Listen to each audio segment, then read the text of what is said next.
लकल हम्द या अल्लाह अस्सलातु वस्सलामु अलैका या रसूल अल्लाह अम्मा बाद। सिलसिला है नाजरीन के सवालों के जवाब देने का। नाजरीन अपने सवालात को, मामलात को, अपने ख्वाबों को हमारे वीडियोस के कमेंट्स में लिखते हैं। हम उनके शरई रहनुमाई पेश करने की सआदतें हासिल करते हैं। दीगर नाजरीन से अर्ज़ है कि आप भी अपने तमाम मामलात को हमारे वीडियोस के कमेंट्स में लिख सकते हैं। हम आपको शरई हल पेश करने की इंशाअल्लाह सआदतें हासिल करेंगे। दीगर नाजरीन से अर्ज़ है कि आप भी यूँ किया करें, इंशाअल्लाह यूँ आपके इल्म दीन में इजाफ़ा होगा। नाजरीन, एक हमारे नाजरीन में से इन्होंने जो सवाल किए हैं, मैं वो सवाल आपको सुनाता हूँ। बड़ा दिलचस्प सवाल है तहज्जुद की नमाज के ताल्लुक़ से। इन्होंने सवाल किया है कि अगर तहज्जुद की जगह उसी वक्त क़ज़ा नमाज अदा करे तो सवाब क़ज़ा नमाज का मिलेगा या तहज्जुद का? मतलब ये तहज्जुद कहलाएगी या क़ज़ा नमाज? ये इनका सवाल है। मैं इंशाअल्लाह आपको जवाब पेश करता हूँ। यानी कोई अगर तहज्जुद का वक्त हो और तहज्जुद के वक्त कोई क़ज़ा नमाज अदा करे, तहज्जुद के वक्त अगर कोई क़ज़ा नमाज अदा करे तो उसे क़ज़ा का सवाब मिलेगा या तहज्जुद का सवाब मिलेगा? तहज्जुद का वक्त है, उठे हैं तहज्जुद के वक्त पर, लेकिन तहज्जुद की नमाज नहीं पढ़ रहे हैं। पढ़ क्या रहे हैं? क़ज़ा नमाज। तो अब क़ज़ा नमाज बस पढ़े, तहज्जुद नहीं पढ़ा, तो ऐसी सूरत हाल में क़ज़ा नमाज पढ़ने वाले को तहज्जुद का सवाब मिलेगा या क़ज़ा का? यानी तहज्जुद के वक्त क़ज़ा पढ़ना ये तहज्जुद कहलाएगी या क़ज़ा नमाज ही है, तहज्जुद नहीं होगी? क्या इसकी हकीकत है? जवाब इंशाअल्लाह मैं पेश करने की सआदतें हासिल करता हूँ। याद रखिएगा कि पहले तो तहज्जुद और क़ज़ा नमाज ये समझना ज़रूरी है। तहज्जुद क्या है, क़ज़ा नमाज क्या है, ये ज़रूर समझना चाहिए। दोनों में फ़र्क क्या है ये भी समझना चाहिए। तहज्जुद नफल नमाज है और क़ज़ा नमाज जो है ये क़ज़ा में, क़ज़ाए उम्री में जो आप पढ़ रहे हैं, क़ज़ा नमाज जो पढ़ रहे हैं वो आप फ़र्ज़ अदा कर रहे हैं। आपके ऊपर फ़र्ज़ है जो आप वक्त पे नहीं अदा कर पाए, अब आप उसको बतौर क़ज़ा अदा कर रहे हैं। तो क़ज़ा जो है वो है फ़र्ज़ और तहज्जुद जो है वो है नफल। तो अगर कोई फ़र्ज़ अदा करे तो फ़र्ज़ अदा करने से ज़ाहिर सी बात है वो नफल अदा नहीं होगा। एक तो ये, और दूसरा ये कि तहज्जुद जो है ना, तहज्जुद है क्या? तहज्जुद अगर आप पढ़ेंगे कि तहज्जुद है क्या, तो तहज्जुद रात के नवाफिल में इसका शुमार होता है। रात के नवाफिल में इसका शुमार होता है। रात को जो बंदा नफल नमाज पढ़ता है, इशा की नमाज के बाद सो गया और सो के उठ के जो नफल नमाज पढ़ी जाती है, नफल नमाज पढ़ी जाती है, वो तहज्जुद कहलाती है।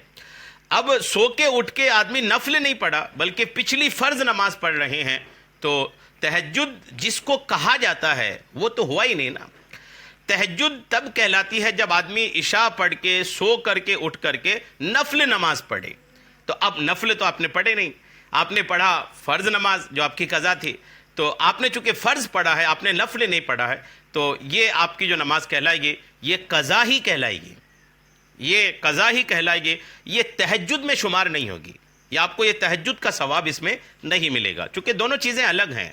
सिर्फ वक्त एक हो जाने से क़ज़ा नमाज पढ़ के तहज्जुद का सवाब हासिल हो, ये नहीं हो सकता। चूँकि वक्त वही है, आप कह रहे हैं कि तहज्जुद के वक्त आप क़ज़ा पढ़ रहे हैं, तो वक्त चूँकि तहज्जुद का है, ठीक है, तहज्जुद का वक्त है, लेकिन उस वक्त आपने जो अदा किया, बात वक्त की नहीं है, असल यह है कि आप अदा क्या कर रहे हैं। और आप खुद बता रहे हैं कि आप क़ज़ाए उम्री पढ़ रहे हैं, तो ये आपकी क़ज़ाए उम्री कहलाएगी, इसमें आपको तहज्जुद का सवाब नहीं मिलेगा। लेकिन इससे आप मायूस ना हो, बल्कि यही आप बेहतर कर रहे हैं, क्योंकि जिनके ऊपर क़ज़ा नमाज हैं, जिनके ज़िम्मे में पिछली क़ज़ा नमाजें हैं, उनके लिए सबसे बेहतर यह है कि वो अपनी जब जब वक्त मिले, जब जब वो नमाज पढ़ें, तो फ़र्ज़ नमाज़ों के अलावा जो फ़र्ज़ पढ़ने तो वक्त पे फ़र्ज़ ही पढ़ें, वक्त के जो फ़राइज़ हैं उनके अलावा जब भी इनको वक्त मिले तो ये अपनी क़ज़ा नमाज अदा करें।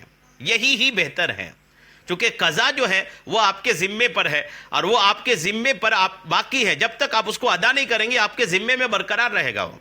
बाकी जो नफल नमाज़ें आप अदा करेंगे तो ठीक है, नहीं अदा करेंगे तो कोई गुनाह भी नहीं है। इसलिए जो आपके ऊपर क़ज़ा नमाजें हैं आप उसी को ही अदा करने की कोशिश करें। दूसरी नमाज़ों की तरफ आप ठीक है नवाफिल की तरफ जाएं, लेकिन पहले अपनी क़ज़ा नमाज़ें अदा कर लें। तो तहज्जुद के वक्त जो आप करते हैं वो बेहतर करते हैं, आप क़ज़ाए उम्री अदा करें। जब आपकी क़ज़ाए उम्री पूरी अदा हो चुकी होगी उसके बाद आप चाहें तो नवाफिल या तहज्जुद वगैरह پڑھ سکتے ہیں اس کے بعد، لیکن پہلے آپ اپنی قضا ادا کریں. آپ بہتر کر رہے ہیں وہی کیجئے. اللہ کرم فرمائے. تہجد کا جو سہانا وقت ہے، مقبول وقت ہے، بھلے آپ اس وقت تہجد نہیں پڑھ رہے ہیں، آپ اپنی قضاء عمری پڑھ رہے ہیں، لیکن وہ وقت تو ہے، مقبول گھڑیاں تو ہے اس وقت میں، وہ وقت ایسا تو ہے جو اللہ کی بارگاہ میں مقبول ہے. تو اس وقت آپ جو قضاء عمری کی نمازیں پڑھ رہے ہیں، ہو سکتا ہے اس کی وقت کی برکتیں تو آپ کو ملیں گی ہی. تو آپ اسی اپنے راستے پر قائم رہیں، اسی پر ہی رہیں. اگرچہ آپ کو تہجد کا ثواب نہیں مل رہا ہے، لیکن تہجد کے وقت عبادت کرنے کا جو مزہ ہے، تہجد کے وقت اللہ کے سامنے سر جھکانے کی جو لذت ہے، وہ یقیناً آپ کو حاصل ہو رہی ہوگی. آپ اس کو کنٹینیو کریں، آپ اپنی قضاء عمری پہلے پوری کریں، اس کے بعد نوافل کی طرف آئیں. امید ہے میری بات آپ کو سمجھ میں آ گئی ہوگی. اللہ کریم ہم سب کو تمام شرعی مسائل سیکھنے سمجھنے اور اس پر عمل کی توفیق عطا فرمائے. آمین بجاہ النبی الامین صلی اللہ تعالی علیہ وسلم.